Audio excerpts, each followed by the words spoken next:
Industry అది ఎవరిని తప్పు పట్టలేం. ఒకప్పుడు ఆయన వెంట చుట్టిన నిర్మాతలు, ఆయన వెంట తిరిగిన డిస్ట్రిబ్యూటర్స్, హీరోస్ అందరికి అలాంటి వాళ్ళకి ఒక నిర్మాతగా ఆయన తపన పడుతుంటే నాకు అంటే ఆయన కోసం ఖుషి తీస్తున్నప్పుడు కానీ ఆయనతోటి ఎంత సౌకర్యం ఇచ్చారంటే అసలు మాకు 1 month ముందు ప్రీ ప్రొడక్షన్ అయిపోయి నాకు అంత సౌకర్యాన్ని ఇచ్చారు.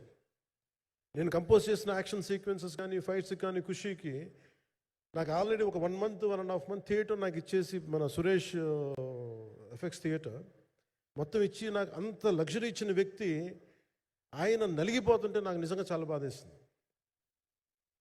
ఒకసారి it is not about money, it's not about success, it's about standing by whom you trust, who stood for the people and who stood for the industry. నాకు ఎందుకు ఇది మీతో పంచుకోవాలనిపించింది. సినిమా ఎంత విజయం ఇది నాకు నిజంగా తెలియదు, ఎందుకంటే నేను ఇట్లా అనుకోవచ్చు ఇంకోలా, కానీ ఒక్కటి మటుకు చాలా సిన్సియర్గా చెప్పగలను. Krish came out with very good concept, చాలా హై కాన్సెప్ట్ పట్టుకొచ్చారు. కొంత వ్యక్తిగత కారణాలు, కొన్ని ప్రొఫెషనల్ కారణాలు ఆయన ప్రాజెక్టుకి బయటికి వెళ్ళినా కానీ దీన్ని ఫౌండేషనల్ వర్క్ చేసిన క్రిష్ గారికి మనస్ఫూర్తిగా నా హృదయపూర్వక ధన్యవాదాలు తెలియజేస్తాను మా అందరి తరఫున. అలాగే తర్వాత స్టెప్ ఇన్ అయింది మన జ్యోతికృష్ణ గారు.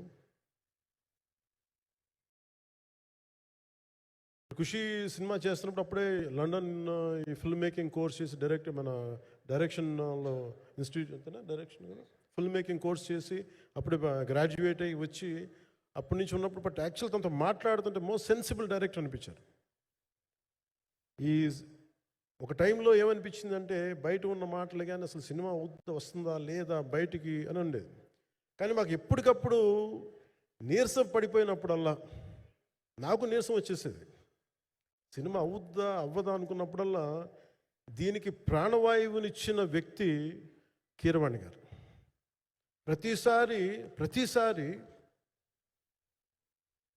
వర్క్ చేసి నేను ఎందుకంటే సినిమా చివరి దాకా నేను నమ్మను. ఎప్పుడు నేను ఒక సినిమాని నేనేం నమ్ముతాను, చిన్నప్పటి నుంచి వెరీ ఫార్మేటివ్ ఇయర్స్లో నుంచి కూడా ఒక మంచి సినిమా గురించి నువ్వు మాట్లాడక్కర్లా, రిలీజ్ అయితే బాగలేకపోతే ఎలాగ మాట్లాడక్కర్లా. అందుకే నేను ఎప్పుడు సినిమా క్వాలిటీ మీద దృష్టి పెడతాను తప్ప ఇంక మిగతా వాటి మీద మాట్లాడను. అందుకే నాకు ఎప్పుడు ఈ మాట్లాడటం అనే దాని మీద ఎప్పుడు దృష్టి పెట్టాలి.